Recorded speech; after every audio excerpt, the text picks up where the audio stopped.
धाकड़ खबर, बेखौफसुमा बेबाक अंदाज।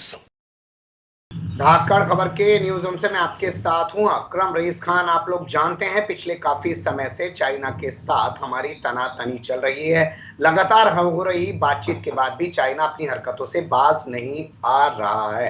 अब ताजा मामला ये निकल के आया है कि चाइना और इंडिया के बीच फायरिंग हुई है। ग्लोबल टाइम्स में छपी हुई इस खबर के बाद आज पूरे मीडिया में एक भूचाल सा मचा हुआ है। तो पहला सवाल यही पैदा होता है कि फायरिंग हुई तो क्यों हुई, और अगर इंडिया ने फायरिंग की तो किस लिए की, और उस फायरिंग को कैसे देखा और समझा जा सकता है, और ग्लोबल टाइम्स जो खबर छाप के अपने आप को पीड़ित दिखाने की कोशिश कर रहा है उसे भी कैसे देखा और समझा जा सकता है। इन्हीं सारे पहलुओं पर बात करेंगे। हमारे साथ जुड़ रहे हैं रामचंद्र जैन जी, जो रिटायर्ड लेफ्टिनेंट हैं और बहुत अच्छी पकड़ रखते हैं इस मुद्दे पर, लगातार लिखते भी रहते हैं और धाकड़ खबर के साथ जुड़े भी रहते हैं। बहुत शुक्रिया सर हमें एक बार फिर से वक्त देने के लिए। धन्यवाद आपका भी बहुत। पहला मेरा सवाल यही होगा आपसे कि ताजा अपडेट है क्या, क्योंकि कुछ मीडिया वाले कुछ बता रहे हैं, कुछ मीडिया वाले कुछ बता रहे हैं। देखिए, 7 तारीख को चाइना ने ये दोषारोपण किया है कि भारत के जो सेनाएं थी वो अंदर हमारे घुसी और फायरिंग की, जो कि सरासर भारत सरकार ने इनकार किया है और औपचारिक तौर पर स्टेटमेंट जारी की है कि ना हम घुसे हैं उनकी LAC के अंदर, ना हमने कोई फायरिंग की है। उलट चाइना वाले कोशिश कर रहे थे हमारे यहाँ घुसने की, जो कि हमारी सेनाओं ने, टुकड़ी ने उनको रोका और चाइना वालों ने खुद ही अपनी ओर से फायरिंग करी। ये एक उकसावा है, भड़काने की टेक्निक है, क्योंकि वहाँ पर बहुत संयम और नियंत्रण की आवश्यकता है। तो चाइना हो सकता है कि इस प्रकार का उकसाने का एक बहाना ढूंढ रहा हो, क्योंकि वो पूरे अरुणाचल में कहता ये हमारा साउथ तिब्बत का हिस्सा।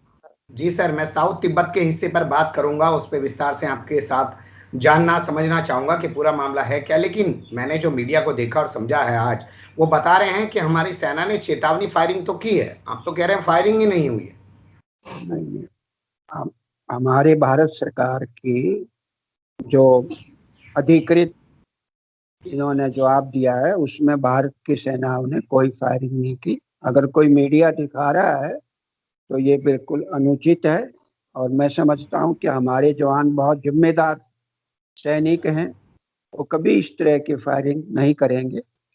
हमारा एक सीधा सा है, जब हाथ से गांठ खुल जाए तो दांत लगाने की आवश्यकता नहीं। 29 और 30 तारीख की रात में झड़प होती है और 7 सितंबर को ये फायरिंग की बात सामने आती है। महज 8 दिन के बाद दूसरी बार इस तरीके की घटना होना, क्या लग रहा है बॉर्डर पे तनाव बढ़ता जा रहा है? तनाव है, बिल्कुल तनाव है। Eyeball to eyeball सेनाएं हैं, डटी हुई हैं, पूरा अस्त्र शस्त्र है। लेकिन ये कोशिश है चाइना की ध्यान भटकाने के लिए अपने आप पर से, और ये दिखाना चाहता है कि विक्टिम कार्ड प्ले करना चाहता है कि भारत हम पर आक्रमण कर रहा है। दूसरी तरफ खुद वो हमारे हिस्से को, अरुणाचल के हिस्से को, उत्तराखंड के हिस्से को अपना बता रहा है। उस चीज से ध्यान भटकाने के लिए ये चाइना की एक सोची समझी रणनीति है, चाल है। और आपको ध्यान होगा बहुत पहले इन्होंने कहा था कि हम अभ्यास कर रहे हैं तिब्बत के अंदर, कई महीने पहले की बात है। मैं तो उसी तरह समझ गया था कि वो अभ्यास के बहाने आगे आएंगे धीरे धीरे, और वापस आ गए हैं LAC पर अटके। मतलब आपका कहना यह है कि जो उस वक्त वो तिब्बत में अभ्यास की बात कर रहे थे वो असल में उनकी कब्जा करने की कोशिशें थी, आपको उसका आभास हो गया था। तो क्या और लोग नहीं समझ पाए थे कि वो जो अभ्यास के जरिए कब्जा करने की कोशिश करेगा, या सरकार नहीं समझ पाई थी?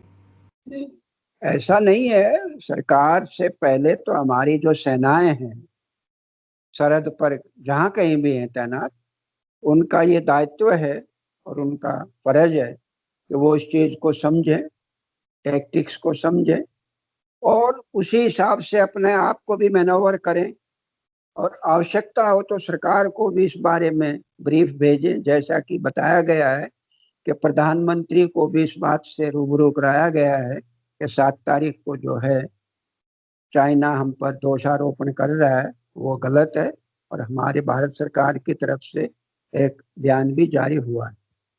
29 और 30 अगस्त की रात हुई हल्की सी झड़प के बाद अब ये फायरिंग, और इस बीच में दोनों देशों के रक्षा मंत्री की मुलाकात, जिसके बाद चाइना के विदेश मंत्रालय की तरफ से, रक्षा मंत्रालय की तरफ से यह आधिकारिक बयान जो आया उसमें कहा गया कि हम अपनी संप्रभुता के लिए कुछ भी कर सकते हैं, हमारी सेनाएं तैयार हैं, हम अपनी जमीन पे कब्जा नहीं होने देंगे। जबकि हमारी तरफ से कहा गया कि खुले माहौल में बातचीत हुई और हम भी सेनाओं के साथ तैयार हैं। तो फिर भी हमला हो रहा है, तो ये बातचीत किस माने रह जाती है सर? देखिए, चाइना जितनी भी बार है एक अपना फर्म स्टैंड ले रहा है कि हम इससे पीछे नहीं हटे।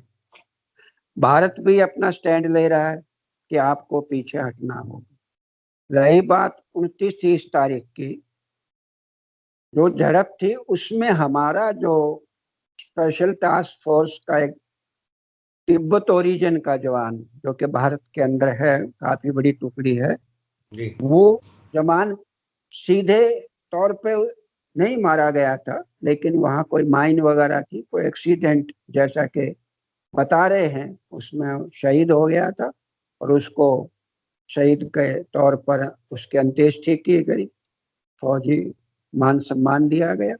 इसके अलावा ना तो 29-30 को कुछ था, ना 7 तारीख को कुछ। ये केवल विश्व को ये दिखाने के लिए कि भारत बहुत आक्रामक है, ये दिखाने के लिए, जबकि हम शांति की बात करते हैं, समझौते की बात करते हैं और हम कहते हैं कि हम आज भी खुले हैं बातचीत के लिए, आइए, बशर्ते आप तो में सिचुएशन से पीछे हट जाएं। मेरा सवाल मैं फिर अपना दोहरा रहा हूं, पहले आपस में सेनाओं की बातचीत हो रही थी, फिर विदेश रक्षा मंत्रियों की बात हुई। अब रक्षा मंत्रियों की बातचीत के बाद भी बात अगर नहीं सुधर रही है तो क्या कल को प्रधानमंत्रियों को बैठ के बात करनी पड़ेगी, तब मामला सुलझेगा? नहीं, जो रक्षा मंत्री हैं वो तो भारत सरकार के प्रतिनिधि हैं, प्रधानमंत्री को सब बता के रखते हैं, उनसे इंस्ट्रक्शन लेते हैं और सरकार के इंस्ट्रक्शन पर ही ईरान गए थे रशिया से। वो भी क्योंकि पहले से कोई किसी को इस बात का आभास नहीं था कि ईरान जाएंगे, लेकिन वो सोची समझी उसके लिए चाबार जो बंदरगाह है उसके लिए गए थे कि भाई हम इसको, पाकिस्तान की बंदरगाह जहाँ चीन आकर बैठना चाहता है, थोड़ा ही इनमें फर्क है, दूर पास पास में, तो जिससे कि हमारे को एक स्थान चाबार भी मिल जाए। एक चीज यहाँ पे ये उभर रही है कि लगातार हो रही बातचीत के बाद स्थिति लगातार बिगड़ती जा रही है, तो इसमें आप क्या समझते हैं, फेलियर किस चीज का है? क्या हम लोग जंग की तरफ बढ़ रहे हैं? हालात जंग के हैं, लेकिन अभी जंग की ओर बढ़ना मैं नहीं कह सकता इस बात को। क्या इस बार अगर जंग छिड़ी तो तिब्बत आजाद हो सकता है सर? हाँ, मैं ऐसा समझता हूँ। अगर एक हफ्ते से ज्यादा जंग चली तो 100% तिब्बत आजाद हो जाएगा, क्योंकि एक हफ्ते के अंदर हमें बाकी हमारे जो सहायक देश हैं, जिनका हमें बाहरी या अंदरूनी जिस प्रकार की भी सहायता वो देने की बात कर रहे हैं, तो उनसे मॉरल बूस्टिंग हमें मिलेगा, तिब्बत आजाद हो जाएगा। और ना केवल हमारा इसमें हाथ होगा, बाकी के देश, अमेरिका, जापान, क्योंकि जापान पूरा बुद्धिस्ट देश है, ताइवान बुद्धिस्ट देश है, तो वो चाहेंगे कि बुद्धिस्ट देश आजाद हो, उनकी भी पूरी कोशिश होगी, वहां से भी वो घेरने की कोशिश करेंगे, भले ही शुरुआत हमारे यहाँ से। शुरुआत हमारे यहाँ से होगी, लेकिन साथ पूरी दुनिया के बहुत सारे मुल्क खड़े हो सकते हैं। तो अभी एक सवाल और अहम है जो मैं समझना चाहता हूँ, क्योंकि जैसा बद ने बताया कि मीडिया दिखा रहा था कि हमारी ओर से फायरिंग हुई है, और दावा कर रहा था कि सूत्रों के हवाले से खबर है कि चेतावनी फायरिंग हुई। आपको लगता है मीडिया जिस तरीके की रिपोर्टिंग कर रहा है इतने संवेदनशील मुद्दे पे, क्या वो रिपोर्टर वाकई में उस लायक हैं जो रिपोर्ट करते हैं? रिपोर्टर्स की बात है, वो तो जहाँ पर एक्चुअल हमारे सैनिक बैठे हैं उनसे तकरीबन 250-300 किलोमीटर पहले रह जाते हैं जी। और वो सुनी सुनाई बात को ही आगे दोहराते हैं। वो जमाना चला गया सेकंड वर्ल्ड वार का, जो फाइटर जी प्लेन के अंदर हमारे रिपोर्टर बॉम्बर में जाते थे जी। और आंखों देखे हाल को वर्णन करते थे, फोटो लेते थे। अब ऐसा नहीं है, कोई भी रिस्क नहीं लेना चाहेगा ऐसे हालात में। और ना उनको अलाउड है वहां जाना, उनको अलाउड भी नहीं है, क्योंकि हमारी जो सेनाएं हैं वो अधिकृत बयान वहां से जारी करती हैं, चाहे वो कोर कमांडर हो, चाहे ब्रिगेडियर लेवल का हो, या फिर जरूरत पड़ी तो डीजीएमओ लेवल का। एक चीज थोड़ा ये भी समझाइए कि अगर मान लीजिए जंग छिड़ जाती है, तो आपने जैसे जिक्र किया कि बहुत सारे देश साथ हो सकते हैं, तो क्या चाइना के साथ हमारे पड़ोसी जा सकते हैं, जैसे पाकिस्तान हुआ, नेपाल हुआ, भूटान हुआ, ये लोग क्या पाकिस्तान का साथ देंगे उस स्थिति में? वो चाइना का नेपाल साथ देंगे? नेपाल तो बेचारा वो गेहूं के साथ घुन पिसने वाली पोजीशन, जबरदस्ती चक्की में अपने आप को डाल रहा है। हम तो नहीं चाहते, नेपाल हमारा भाई है हर प्रकार से, हमारी संस्कृति एक है, सब कुछ एक है, रोटी बेटी रिश्ता है। पाकिस्तान के भी रोटी बेटी का रिश्ता है, ऐसा नहीं है कि वहां भी हमारे बहुत से, हमारी बेटियां वहां गई हैं, वहां की बेटियां यहाँ आई हैं। लेकिन पाकिस्तान इस आग में अपने आप को झोंक सकता है, क्योंकि उनको फितूर है कश्मीर का, जो कि वो कभी पूरा नहीं है। ये मैं समझता हूँ अगर ऐसा हुआ तो भारत सरकार को भी बलूचिस्तान में अपना कदम रख देना चाहिए।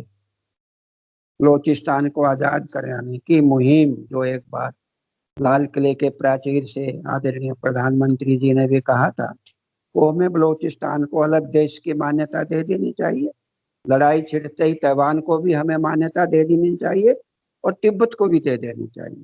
मैं ऐसा समझता हूँ ये राजनीतिक तौर पर हमारे लिए एक अच्छा कदम है, अगर लड़ाई छिड़ जाती है, युद्ध छिड़ जाता है। बहुत वैसे बड़ी नहीं। बात आप कह रहे हैं, और इसकी ज़रूरत भी है, क्योंकि जब तक हम दुश्मन को उसी के घर में, उसी के अंदाज में नहीं घेरेंगे, तब तक वो अपनी हरकतों से बाज नहीं आएगा और हमें ऐसे ही परेशान करता रहेगा। हरकतें खुद कर रहा है और विक्टिम कार्ड खेलने की कोशिश कर रहा है। फायरिंग असल में चाइना की फोर्स ने की है। अब मैं रक्षा मंत्रियों की भूमिका को लेकर एक सवाल आपसे समझना चाहता हूं। हमारे यहाँ के जो रक्षा मंत्री हैं, वो ऑफिशियल तौर पे एक रक्षा मंत्री हैं, अपनी पार्टी के अंदर भी अहम भूमिका रखते हैं। उनका जो रक्षा मंत्री है, उसके बारे में तो ऐसा कुछ कह नहीं सकते। पीएलए का जो रक्षा मंत्री है वो तो टोटली वहां के राष्ट्रपति के अधीन है, उनका एक कमीशन है, वहां अकेली कोई अकेला रक्षा मंत्री कोई कदम नहीं उठा सकता। और हमारे यहाँ भी अकेला रक्षा मंत्री कदम नहीं उठा सकता, भले ही वो राष्ट्रपति ने उसको प्रतिनिधि के तौर पर बनाया हुआ है, फौजों का सरदार है वो, लेकिन कैबिनेट फैसला करती है, कैबिनेट की बात को रक्षा मंत्री आगे बढ़ाते हैं। उसके अलावा और कुछ नहीं है। जो उनको कहा जाता है, जितना टास्क दिया जाता है उतना ही, अनलेस कोई ऐसी इमरजेंट सिचुएशन आ जाए कि जहां रक्षा मंत्री को किसी हालत में खुद अपना आप से कदम उठाना पड़े, तो वो भी सभी सैनिक चीफ हैं जितने भी हमारे, तीन है, सीडीएस है, एनएसए है, सबसे मिलकर कैबिनेट सेक्रेटरी हैं, वो फटाफट सब लाइन पे आ जाते हैं और सबको पता होता है इस बात का कि कदम उठाना है नहीं, तब वो फाइनल वो ले लेते हैं और कोई बात नहीं। बहुत शुक्रिया, फिर जुड़ेंगे, क्योंकि चीजें पल पल बदल रही हैं। आप वक्त निकालते हैं धाकड़ खबर के लिए, इसके लिए आपका बहुत शुक्रिया। बने रहेगा आप, धाकड़ खबर के साथ। आपका भी बहुत बहुत शुक्रिया, मेहरबानी, खुश रहो अकरम साहब। बहुत शुक्रिया सर, थैंक यू।